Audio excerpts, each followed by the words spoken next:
Hello everyone, my name is Mangesh. I am a student of a Haitian Institute Pune. Today I am going to explain you on the topic of the polymorphism. We all know that the Java is the object-oriented programming language, which the polymorphism play an important role in the object-oriented programming language. So first of all, what is the polymorphism? The polymorphism, where poly is stand for the many and the morphism is stand for the forms, so many forms. So we are taking an example, that is the water.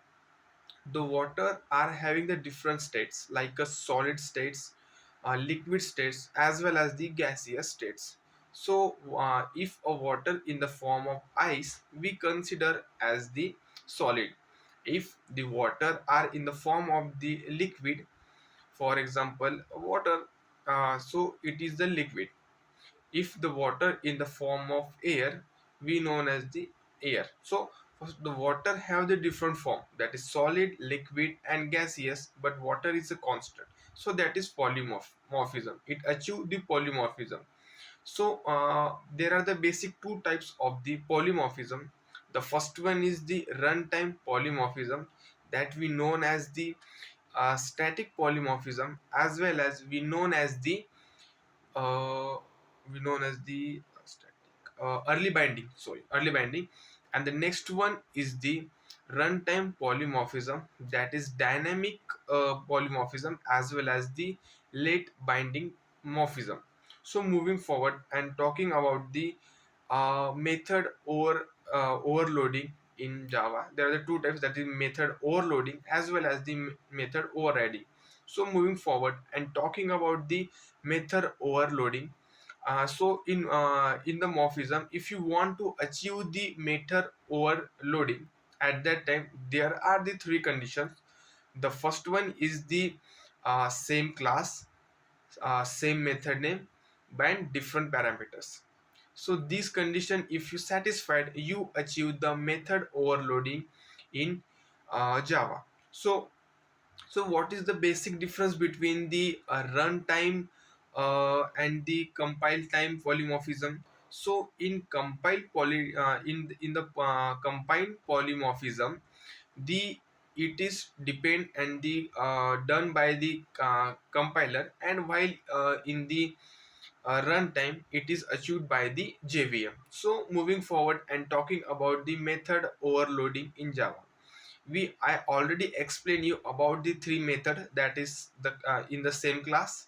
Number two, the method name should be same, and the third one, the parameters should be different. So we are taking a simple example. We having the main class, that is public static void main, and having the class test, which have the two method of the same name.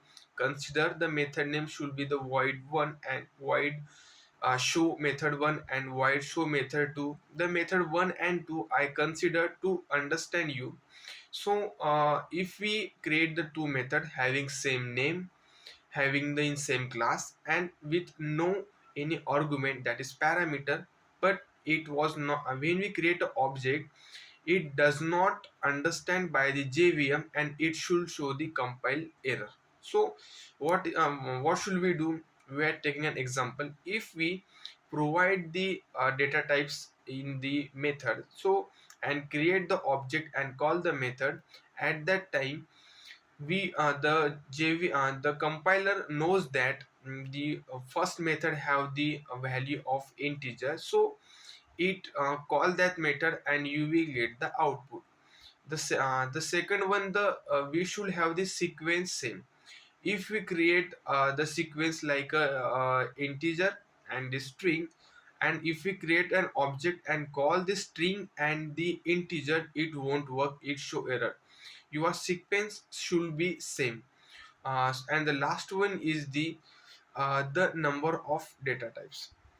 For example, the method 1 have the 3 data types, and the method 2 have the 4 data types. And if we create an object of that method, and we ask for the we provide the value of 3, at that time the method 1 have the 3 data types. That's why the method 1 should run and the method 2 should not be run. So overall this is the polymorphism held in Java. Two dependent were two types, that is method overriding and the method overriding and the method overloading. So these are the two types in the polymorphism. Thank you so much.